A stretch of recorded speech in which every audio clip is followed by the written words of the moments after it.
Thank you, dear President Zelenskyy, dear friends. Our part of Europe is like the junction of tectonic plates and tectonic movements. Therefore, any war here has a lot to do with everybody else around us.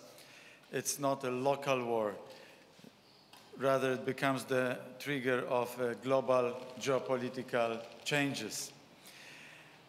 Instead of fighting soldiers, Russia started to bring death and starvation and hypothermia to civilians.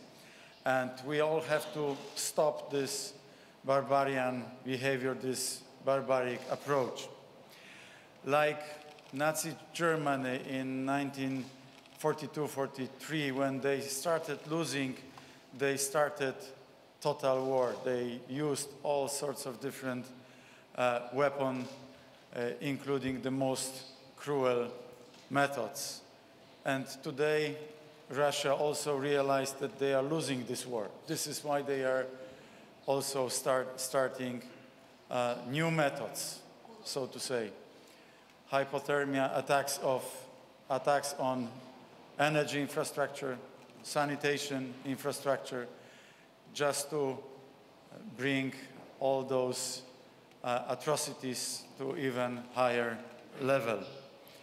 Today, Russia is creating lots of destruction all over the place in Ukraine because they believe that through such an attack, they will force Ukraine to surrender.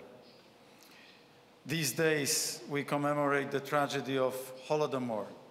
History and the history of Ukraine in particular of the last 100 or 200 years shows that if there is nationwide hunger, famine, it's usually the matter of special action. It's not a natural phenomenon. It is a result of totalitarian management of supply chain. And today, the blockade of exports from Ukraine to Africa and to Asia is exactly the same behavior of Russia. Starve the world in order to take it over. This is the sick logic of Russia. Let me also mention that during those terrible, catastrophic, tragic times of Holodomor, when 4 to 8 million people, Ukrainians, were killed, died in Ukraine. Also, at least 100,000 Poles living in Soviet Union, in the Ukrainian part of Soviet Union, back then in the 30s, also fall victim to those starvation and famine.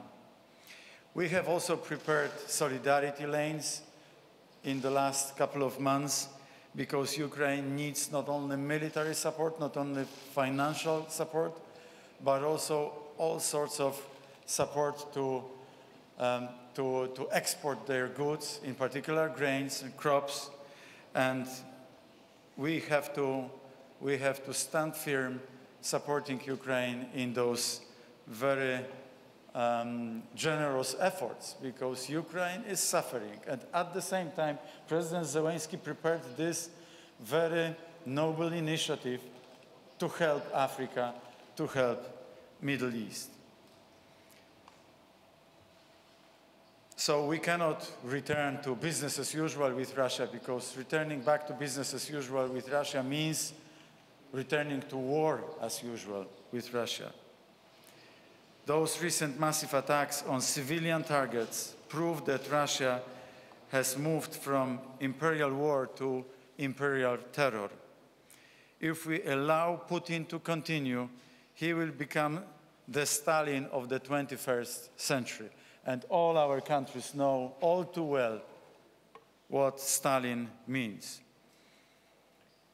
We want to support exports of grains from Ukraine, and this is why Poland declares also 20 million euro to support this initiative of President Zelenskyy.